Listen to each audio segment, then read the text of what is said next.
Article 11. Justifying circumstances. The following do not incur any criminal liability. Number 1. Anyone who acts in defense of his person or right, provided that the following circumstances concur. First, unlawful aggression. Second, reasonable necessity of the means to be employed to prevent or repel it. Third, lack of sufficient provocation on the part of the person defending himself. Number 2, anyone who acts in defense of the person or rights of the spouse, ascendants, descendants or legitimate, natural or adopted brothers or sisters, or if his relative by affinity in the same degrees, and those by consanguinity within the fourth civil degrees, provided that the first and second requisite prescribed in the next circumstance in the prescribed in the next preceding circumstance are present, and the further requisite in case the provocation was given by the person attacked and that one defending had no part therein.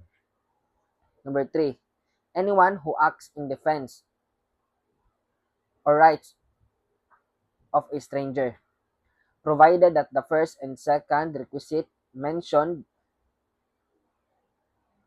in the first circumstance of this article are present, and that the one defending be not induced by revenge, resentment, or other evil motive. Number 4, anyone who, in order to avoid an evil or injury, provided that the following requisites are present. Number 1, first, the evil, first, the one that to be, the evil to be sought actually exists.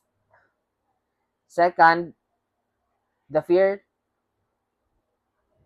the injury feared be greater than that to be avoided. Third, that there will be no practical or less harmful means on preventing it. Number 5, anyone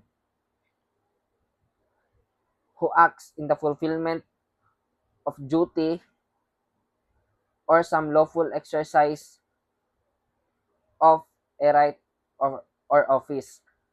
Number 6, anyone who acts in obedience to an order issued by the superior for some lawful purpose.